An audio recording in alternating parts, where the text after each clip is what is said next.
So we are coming closer to the end of this dialogue. I think it was a very, I will give you a few personal thoughts. It was a very interesting topic because sharing and transferring experience is a very, very difficult issue.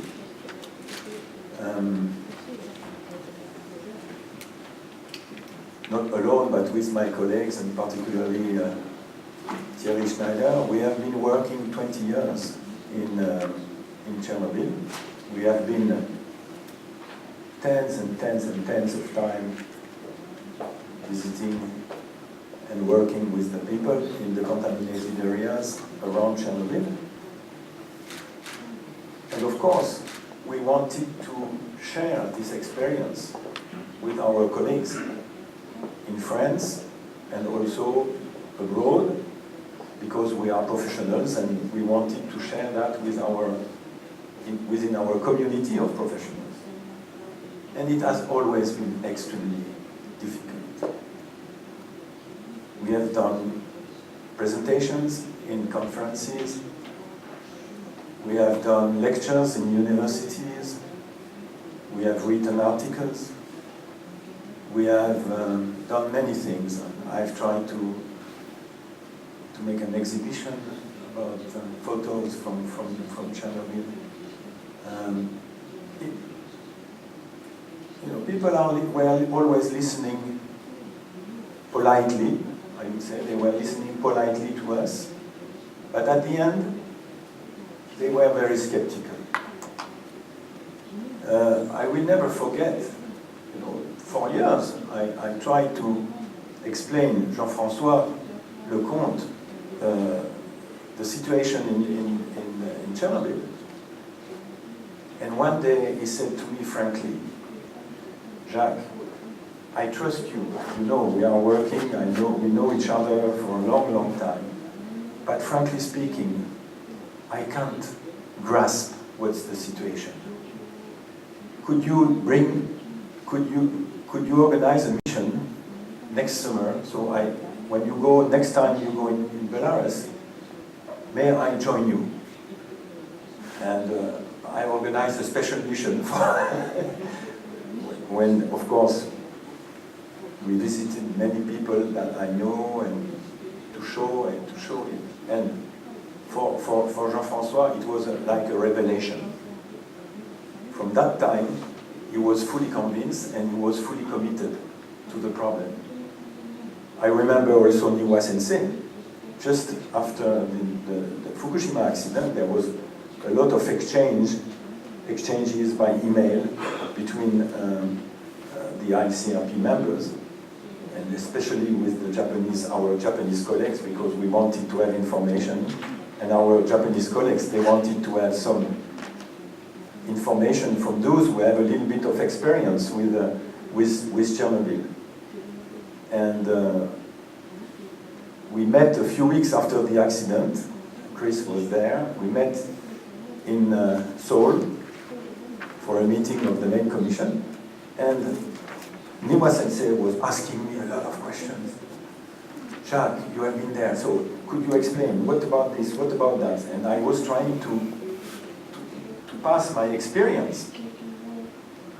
And after two or three days, it was a one-week meeting, after 2 or 3 days, he said to me, I believe you, I trust you, but I don't grasp. Could we go together in Belarus? And this is how we organized a mission with Chris and also Kai Sensei from the Committee 4 at that time. And we went to Belarus, and for them, they saw and they listened to people, and they came, and Niwa Sensei said, okay, we have to organize dialogue. And this is how the story started, but because it was clearly the problem of the transmission of experience. So it's very difficult, and even now, when we have been so often here in Japan, we have been listening to you, we have the feeling that we have not a direct experience about the Fukushima accident, but at least we have a relatively good understanding about what happened during the emergency phase, during the recovery phase, what the human dimension of the accident, and also the technical aspects. We have a lot of exchanges with our colleagues from different organizations. And when we go back to France, people are still skeptical, okay, what is the real problem? They cannot understand what. So this question about sharing experience is extremely important. And there is no miracle. I think, we discussed why to share experience. We thought about duty. Ban Sensei made a very good point about the fact that this is the way to to maintain our humanity. And I think this is very important. I mean, we have to share experience because it's a matter of dignity. At the end of the day, this is a matter of human dignity. If we don't do it, we are not really human beings. What to share? I took the points raised by Chris. He said this afternoon, who speaks matters. I think this is very important. And for example, as I have not a direct experience, when I speak, people don't believe me. So, but people who, certainly if some French colleagues who are very skeptical were coming and listening to a dialogue, they would change their mind.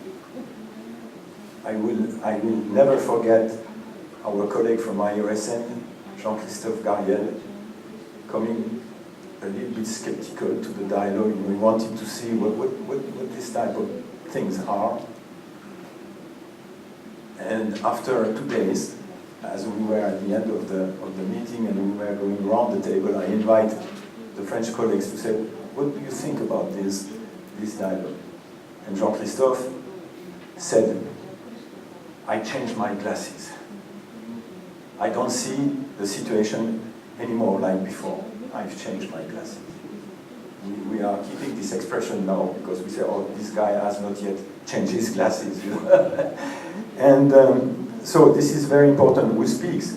And here we are in the dialogue, and I think we cannot do everything. So what is important probably, we have some sort of treasury here, which is the voice of the people. They are registered, they are on the Ethos and Fukushima website, and I think this is something that we have to keep, that we have to present and to share, and this is very important to that. We cannot do everything.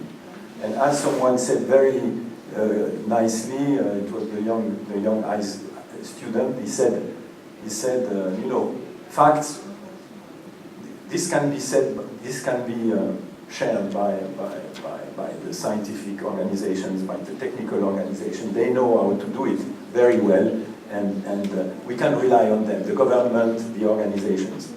But for the voice of people, this is another point. Last point I would like to touch a little bit is how to share. And here I will, when I was listening to Mr. Shitaida, he said something that, he said, history is a conversation with the past. And this is, of course, very right. But the term conversation, it's very interesting. It's a conversation. It's not passing information. It's even not communicating, It's a conversation, a dialogue. This is where, in fact, you are focused with someone on a given topic, and you are exploring the issue. And that, I think, the key of the dialogue is certainly the narrative. Because here, there is a narrative which is developed. It's not only information which is passed. We are telling stories. It's not by chance that Thierry talked about this. Tell me, Mr. Cloud, tell me a story. Tell me a story. I was thinking, when we are educating our children, now I am educating a little bit indirectly my grandchildren.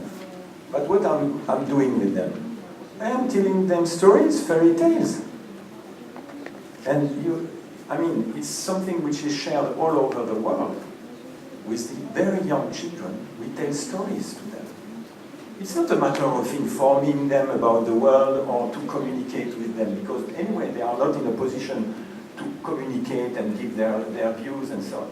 But they can listen stories, and they like it very much, because and this is how they get their strengths for the future.